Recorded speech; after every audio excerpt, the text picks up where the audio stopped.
या महाविद्यालयातील विद्यार्थ्यांनी जिजाऊ छत्रपती शिवाजी महाराज अशा महान कार्य केलेल्या व्यक्तिमत्वांचा आदर्श डोळ्यासमोर ठेवला पाहिजे.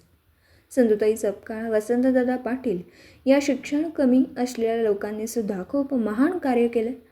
मिळालेलं आयुष्य मनापासून जगलं पाहिजे, कारण ते पुन्हा मिळणार नाही. कुणाविषयी अहंकार व मत्सर न बाळगता माणूस म्हणून जगता आलं पाहिजे.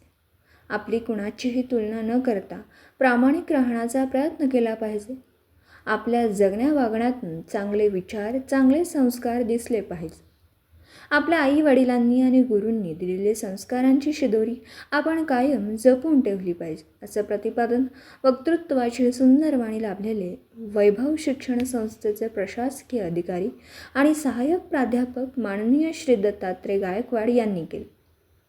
येथील जीवन प्रबोधिनी संस्थेच्या सौ शोभाकाकी बाबर कन्या महाविद्यालयामध्ये वाणिज्य विभागाद्वारे आयोजित वाणिज्य मंडळ उद्घाटनाच्या कार्यक्रमात माननीय दत्तात्रय गायकवाड प्रमुख होते.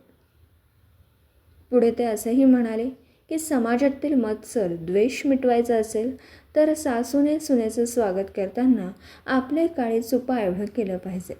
त्या दोघींचं नाते मैत्रिणीसारखं असलं पाहिजे. शिक्षण, पद, पदवी आयुष्यभर राहत नाही, पण माणुसकी आयुष्यभर राहते. ती जपली पाहिजे.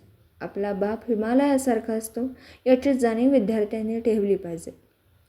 आईवडिलांचा मान सतत उंचावत राहील असेच आपले वर्तन असायला हवं.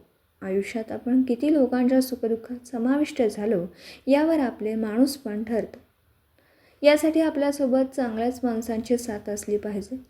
अध्यक्ष मनोगतामध्ये महाविद्यालयाचे प्रभारी प्राचार्य सहाय्यक प्राध्यापक किरण यादव म्हणाले की विद्यार्थ्यांनी आपल्याला मिळालेली वेळ आणि संधी याचा योग्य वापर केला पाहिजे.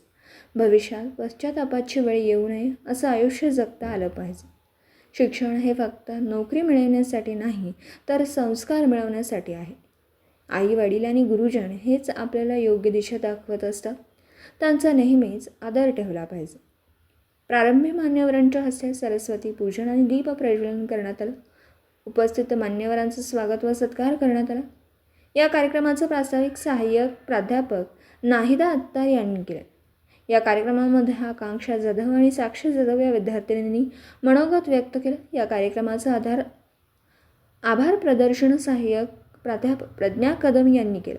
सूत्रसंचालन सहाय्यक प्राध्यापक वर्षा केरिपाळे यांनी केलं. या कार्यक्रमास महाविद्यालयातील सर्व प्राध्यापक, प्रशासकीय सेवक आणि विद्यार्थी बहुसंख्येने उपस्थित होते. दिवसभरातील घडामोडींचा आढावा घेण्यासाठी पाहत रहा N24 मराठी न्यूज चॅनल.